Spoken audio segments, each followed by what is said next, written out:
ಪ್ರಧಾನಿ ನರೇಂದ್ರ ಮೋದಿ ಅವರು ಶ್ರೀಲಂಕಾ ಪ್ರವಾಸವನ್ನ ಕೈಗೊಂಡಿದ್ದೇ ತಡ ಅತ್ತ ಚೀನಾಗೆ ಢವಢವ ಶುರುವಾಗಿದೆ. ಈಗಾಗಲೇ ಭಾರತ ಶ್ರೀಲಂಕಾ ಮಹತ್ವಾಕಾಂಕ್ಷಿಯ ಹಲವು ಒಪ್ಪಂದಗಳಿಗೆ ಸಹಿಯನ್ನ ಹಾಕಿದೆ. ಶ್ರೀಲಂಕಾದ ಪೂರ್ವ ಭಾಗದಲ್ಲಿ ಅಭಿವೃದ್ಧಿಗೆ ಒತ್ತಿಯನ್ನ ಕೊಟ್ಟಿದೆ. ನಮೋ ಡಿಜಿಟಲ್ ತಂತ್ರಜ್ಞಾನ ಹಂಚಿಕೆಗೆ ತೀರ್ಮಾನವನ್ನ ಮಾಡಿದ್ದಾರೆ. ಲಂಕಾಗೆ ಭಾರತ ಬಹಳಷ್ಟು ಹತ್ತಿರವಾಗ್ತಿರೋದನ್ನ ಕಂಡು ಡ್ರ್ಯಾಗನ್ ರಾಷ್ಟ್ರಕ್ಕೆ ಹೊಟ್ಟೆ ಉರಿ ಶುರುವಾಗ್ಬಿಟ್ಟಿದೆಯಂತೆ. ಹಿಂದೂ ಮಹಾಸಾಗರದಲ್ಲಿ ಚೀನಾಗೆ ಬ್ರೇಕ್ ಹಾಕೋದಕ್ಕೆ ನಮೋ ರಣತಂತ್ರವನ್ನ ಹೆಣದಂತೆ ಕಾಣ್ತಾ ಇದೆ. ಬನ್ನಿ ಆ ಬಗ್ಗೆ ಒಂದು ವರದಿ ಇದೆ, ನೋಡ್ಕೊಂಡ್ಬರೋಣ.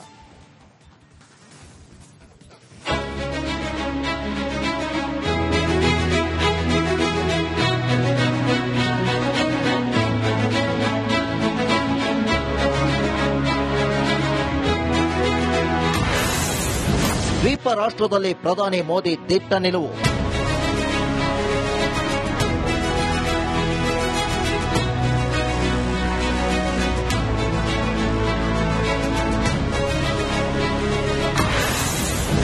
ಹಿಂದೂ ಮಹಾಸಾಗರದಲ್ಲಿ ಚೀನಾಗೆ ಬ್ರೇಕ್.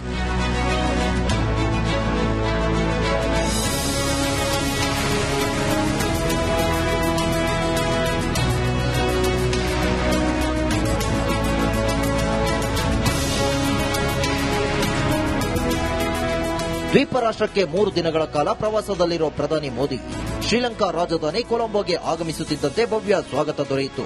ನಮಗೆ ಶ್ರೀಲಂಕಾದ ಅತ್ಯುನ್ನತ ಗೌರವವಾದ ಮಿತ್ರ ವಿಭೂಷಣ ಪ್ರಶಸ್ತಿ ನೀಡಿ ಗೌರವಿಸಲಾಯಿತು. ಪ್ರಧಾನಿ ನರೇಂದ್ರ ಮೋದಿ ಮತ್ತು ಅಧ್ಯಕ್ಷ ಅನುಕುಮಾರ ದಿಸನಾಯಕೆ ನಡುವಿನ ಮಾತುಕತೆ ಮಹತ್ವ ಪಡೆಯಿತು. ಭಾರತ ಮತ್ತು ಶ್ರೀಲಂಕಾ ಇದೇ ಮೊದಲ ಬಾರಿಗೆ ಮಹತ್ವಾಕಾಂಕ್ಷೆಯ ರಕ್ಷಣಾ ಸಹಕಾರ ಒಪ್ಪಂದಕ್ಕೆ ಸಹಿ ಹಾಕಿದ್ವು. ತ್ರಿಕೋನಮಿ ಇಂಧನ ಕೇಂದ್ರವಾಗಿ ಅಭಿವೃದ್ಧಿಪಡಿಸುವ ಒಪ್ಪಂದಕ್ಕೆ ಉಭಯ ದೇಶಗಳು ಸಹಿ ಹಾಕಿವೆ. ಶ್ರೀಲಂಕಾದ ಪೂರ್ವ ಭಾಗಕ್ಕೆ ಭಾರತದ ಬಹುವಲಯ ಅನುದಾನ ಸಹಾಯವನ್ನ ಸುಗಮಗೊಳಿಸಲು ಮತ್ತೊಂದು ಒಪ್ಪಂದ ಗಮನ ಸೆಳೆದಿದೆ. ರಕ್ಷಣಾ ಒಪ್ಪಂದಕ್ಕೆ ಮೋದಿ ದಿಸನಾಯಕೆ ಸಹಿ ಹಾಕಿದ್ದು ಭಾರತ ವಿರೋಧಿ ಕೆಲಸಕ್ಕೆ ನಮ್ಮ ಭೂಮಿ ಬಳಕೆಯಾಗಿಲ್ಲ ಎಂದು ಶ್ರೀಲಂಕಾ ಭರವಸೆ ನೀಡಿದೆ. ಟ್ರಂಕೋಮಲಿ ಎನರ್ಜಿ ಹಬ್ ಮಾಡಲು ನಿರ್ಧರಿಸಲಾಗಿದ್ದು ಶ್ರೀಲಂಕಾದ ಪೂರ್ವ ಭಾಗದಲ್ಲಿ ಅಭಿವೃದ್ಧಿಗೆ ಭಾರತ ಸಹಾಯ ಮಾಡಲಿದೆ.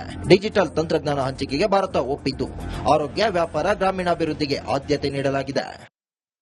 श्रीलंका में इंडियन ओरिजिन तमिल कम्युनिटी के लिए 10,000 घरों का निर्माण कार्य जल्द पूरा किया जाएगा. श्रीलंका के 700 अतिरिक्त कार्मिकों को भारत में प्रशिक्षण प्रदान किया जाएगा. ಈ ಮೊದಲು ಚೀನಾ ಶ್ರೀಲಂಕಾಕ್ಕೆ ತನ್ನ ಸಾಲ ನೀತಿಯಿಂದ ಬಹಳಷ್ಟು ಹತ್ತಿರವಾಗೋಕೆ ಹೋಗಿತ್ತು. ಆದರೆ ಆಗಸ್ಟ್ 2022ರಲ್ಲಿ ಹಂಬಂಟೋಟಾ ಬಂದರಿನಲ್ಲಿ ಚೀನಾದ ಕ್ಷಿಪಣಿ ಮತ್ತು ಉಪಗ್ರಹ ಟ್ರ್ಯಾಕಿಂಗ್ ಹಡಗು ಯುವಾನ್ ವಾಂಗ್ ಕಾರ್ಯಾಚರಿಸಿತ್ತು. ಅದಾದ ನಂತರ 2023ರಲ್ಲಿ ಕೊಲಂಬೋ ಬಂದರಿನಲ್ಲಿ ಮತ್ತೊಂದು ಚೀನಾದ ಯುದ್ಧ ನೌಕೆ ಬಂದಿಳಿದಿತ್ತು. ಇದೇ ವಿಷಯದಲ್ಲಿ ಭಾರತ ಮತ್ತು ಶ್ರೀಲಂಕಾ ಭಿನ್ನಾಭಿಪ್ರಾಯ ಹೊಂದಿತ್ತು. ಆದರೆ ಭಾರಿ ಆರ್ಥಿಕ ಬಿಕ್ಕಟ್ಟಿನಿಂದ ತತ್ತರಿಸಿದ್ದ ಶ್ರೀಲಂಕಾಗೆ ಭಾರತ 3 ವರ್ಷದ ಹಿಂದೆ $4.5 ಬಿಲಿಯನ್ ಸಹಾಯ ಮಾಡಿತ್ತು. ಹೀಗೆ ಇದೀಗ ನಮೋ ದ್ವೀಪ ರಾಷ್ಟ್ರದ ಪ್ರವಾಸದಿಂದ ಚೀನಾಗೆ ಚಿಂತೆ ಶುರುವಾಗಿದೆ. ಅಂದು ಶ್ರೀಲಂಕಾ ಅಧ್ಯಕ್ಷರಾಗಿ ಆಯ್ಕೆಯಾದ ಬಳಿಕ ಅನುಕುಮಾರ ದಿಸನಾಯಕೆ ಭಾರತಕ್ಕೆ ಬಂದು ಹೋಗಿದ್ರು. ಬಳಿಕ ಚೀನಾದ ಹೂಡಿಕೆ ನೀತಿಗೆ ಮಾರು ಹೋಗುವ ಹಾದಿಯಲ್ಲಿದ್ರು. ಆದರೆ ಇದೀಗ ನಮೋ ಹೊಸದಾಳ ಉರುಳಿಸಿದ್ದು ಚೀನಾದಿಂದ ದೂರ ಸರಿಯುವಂತಾಗಿದೆ. ನಮಗೆ ಲಂಕಾ ಅಧ್ಯಕ್ಷ ತಮ್ಮ ದೇಶದ ಪ್ರದೇಶವನ್ನ ಭಾರತದ ವಿರುದ್ಧ ಬಳಸಲು ಬಿಡುವುದಿಲ್ಲ ಎಂಬ ಶ್ರೀಲಂಕಾದ ನಿಲುವನ್ನ ಪುನರುಚ್ಚರಿಸಿದ್ದಾರೆ. ಅಲ್ಲಿಗೆ ಚೀನಾಗೆ ಮತ್ತೆ ಡವಡವ ಶುರುವಾದಂತೆ ಕಾಣ್ತಿದೆ.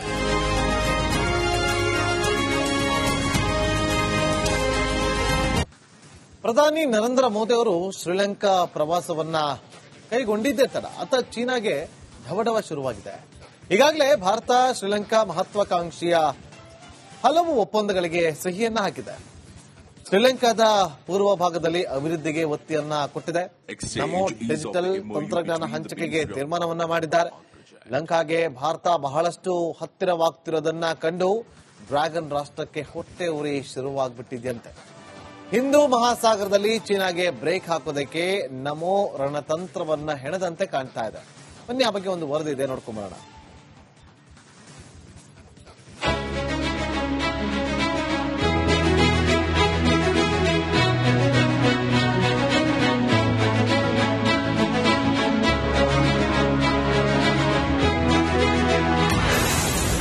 ದ್ವೀಪ ರಾಷ್ಟ್ರದಲ್ಲಿ ಪ್ರಧಾನಿ ಮೋದಿ ದಿಟ್ಟ ನಿಲುವು.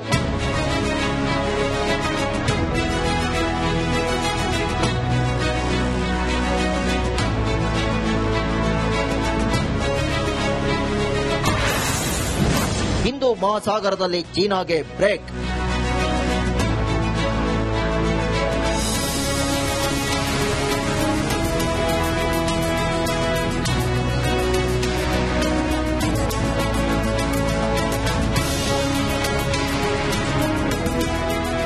ದ್ವೀಪ ರಾಷ್ಟ್ರಕ್ಕೆ 3 ದಿನಗಳ ಕಾಲ ಪ್ರವಾಸದಲ್ಲಿರೋ ಪ್ರಧಾನಿ ಮೋದಿ ಶ್ರೀಲಂಕಾ ರಾಜಧಾನಿ ಕೊಲಂಬೋಗೆ ಆಗಮಿಸುತ್ತಿದ್ದಂತೆ ಭವ್ಯ ಸ್ವಾಗತ ದೊರೆಯಿತು.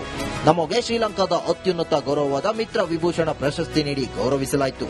ಪ್ರಧಾನಿ ನರೇಂದ್ರ ಮೋದಿ ಮತ್ತು ಅಧ್ಯಕ್ಷ ಅನುಕುಮಾರ ದಿಸನಾಯಕೆ ನಡುವಿನ ಮಾತುಕತೆ ಮಹತ್ವ ಪಡೆಯಿತು. ಭಾರತ ಮತ್ತು ಶ್ರೀಲಂಕಾ ಇದೇ ಮೊದಲ ಬಾರಿಗೆ ಮಹತ್ವಾಕಾಂಕ್ಷೆಯ ರಕ್ಷಣಾ ಸಹಕಾರ ಒಪ್ಪಂದಕ್ಕೆ ಸಹಿ ಹಾಕಿದ್ವು. ತ್ರಿಕೋನಮಿ ಇಂಧನ ಕೇಂದ್ರವಾಗಿ ಅಭಿವೃದ್ಧಿಪಡಿಸುವ ಒಪ್ಪಂದಕ್ಕೆ ಉಭಯ ದೇಶಗಳು ಸಹಿ ಹಾಕಿವೆ. ಶ್ರೀಲಂಕಾದ ಪೂರ್ವ ಭಾಗಕ್ಕೆ ಭಾರತದ ಬಹುವಲಯ ಅನುದಾನ ಸಹಾಯವನ್ನ ಸುಗಮಗೊಳಿಸಲು ಮತ್ತೊಂದು ಒಪ್ಪಂದ ಗಮನ ಸೆಳೆದಿದೆ. ರಕ್ಷಣಾ ಒಪ್ಪಂದಕ್ಕೆ ಮೋದಿ ದಿಸನಾಯಕೆ ಸಹಿ ಹಾಕಿದ್ದು ಭಾರತ ವಿರೋಧಿ ಕೆಲಸಕ್ಕೆ ನಮ್ಮ ಭೂಮಿ ಬಳಕೆಯಾಗಿಲ್ಲ ಎಂದು ಶ್ರೀಲಂಕಾ ಭರವಸೆ ನೀಡಿದೆ. ಟ್ರಂಕೋಮಲಿ ಎನರ್ಜಿ ಹಬ್ ಮಾಡಲು ನಿರ್ಧರಿಸಲಾಗಿದ್ದು ಶ್ರೀಲಂಕಾದ ಪೂರ್ವ ಭಾಗದಲ್ಲಿ ಅಭಿವೃದ್ಧಿಗೆ ಭಾರತ ಸಹಾಯ ಮಾಡಲಿದೆ. ಡಿಜಿಟಲ್ ತಂತ್ರಜ್ಞಾನ ಹಂಚಿಕೆಗೆ ಭಾರತ ಒಪ್ಪಿದ್ದು ಆರೋಗ್ಯ, ವ್ಯಾಪಾರ, ಗ್ರಾಮೀಣಾಭಿವೃದ್ಧಿಗೆ ಆದ್ಯತೆ ನೀಡಲಾಗಿದೆ.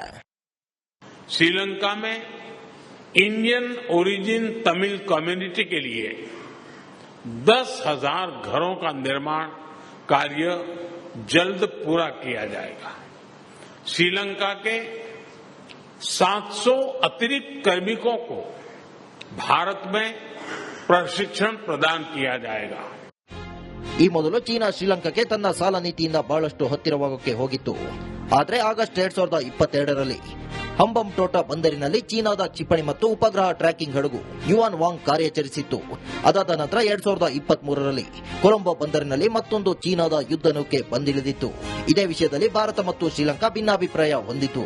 ಆದರೆ ಭಾರಿ ಆರ್ಥಿಕ ಬಿಕ್ಕಟ್ಟಿನಿಂದ ತತ್ತರಿಸಿದ್ದ ಶ್ರೀಲಂಕಾಗೆ ಭಾರತ 3 ವರ್ಷದ ಹಿಂದೆ $4.5 ಬಿಲಿಯನ್ ಸಹಾಯ ಮಾಡಿತ್ತು. ಹೀಗೆ ಇದೀಗ ನಮೋ ದ್ವೀಪ ರಾಷ್ಟ್ರದ ಪ್ರವಾಸದಿಂದ ಚೀನಾಗೆ ಚಿಂತೆ ಶುರುವಾಗಿದೆ. ಅಂದು ಶ್ರೀಲಂಕಾ ಅಧ್ಯಕ್ಷರಾಗಿ ಆಯ್ಕೆಯಾದ ಬಳಿಕ ಅನುಕುಮಾರ ದಿಸನಾಯಕೆ ಭಾರತಕ್ಕೆ ಬಂದು ಹೋಗಿದ್ರು.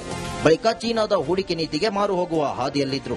ಆದರೆ ಇದೀಗ ನಮೋ ಹೊಸದಾಳ ಉರುಳಿಸಿದ್ದು ಚೀನಾದಿಂದ ದೂರ ಸರಿಯುವಂತಾಗಿದೆ. ನಮಗೆ ಲಂಕಾ ಅಧ್ಯಕ್ಷ ತಮ್ಮ ದೇಶದ ಪ್ರದೇಶವನ್ನ ಭಾರತದ ವಿರುದ್ಧ ಬಳಸಲು ಬಿಡುವುದಿಲ್ಲ ಎಂಬ ಶ್ರೀಲಂಕಾದ ನಿಲುವನ್ನ ಪುನರುಚ್ಚರಿಸಿದ್ದಾರೆ.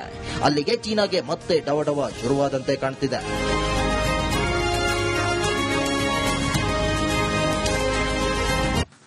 ಪ್ರಧಾನಿ ನರೇಂದ್ರ ಮೋದಿ ಅವರು ಶ್ರೀಲಂಕಾ ಪ್ರವಾಸವನ್ನ ಕೈಗೊಂಡಿದ್ದೇ ತಡ ಅತ ಚೀನಾಗೆ ಢವಢವ ಶುರುವಾಗಿದೆ. ಈಗಾಗಲೇ ಭಾರತ ಶ್ರೀಲಂಕಾ ಮಹತ್ವಾಕಾಂಕ್ಷಿಯ ಹಲವು ಒಪ್ಪಂದಗಳಿಗೆ ಸಹಿಯನ್ನ ಹಾಕಿದೆ. ಶ್ರೀಲಂಕಾದ ಪೂರ್ವ ಭಾಗದಲ್ಲಿ ಅಭಿವೃದ್ಧಿಗೆ ಒತ್ತಿಯನ್ನ ಕೊಟ್ಟಿದೆ. ನಮೋ ಡಿಜಿಟಲ್ ತಂತ್ರಜ್ಞಾನ ಹಂಚಿಕೆಗೆ ತೀರ್ಮಾನವನ್ನ ಮಾಡಿದ್ದಾರೆ. ಲಂಕಾಗೆ ಭಾರತ ಬಹಳಷ್ಟು ಹತ್ತಿರವಾಗ್ತಿರೋದನ್ನ ಕಂಡು ಡ್ರ್ಯಾಗನ್ ರಾಷ್ಟ್ರಕ್ಕೆ ಹೊಟ್ಟೆ ಉರಿ ಶುರುವಾಗ್ಬಿಟ್ಟಿದೆಯಂತೆ.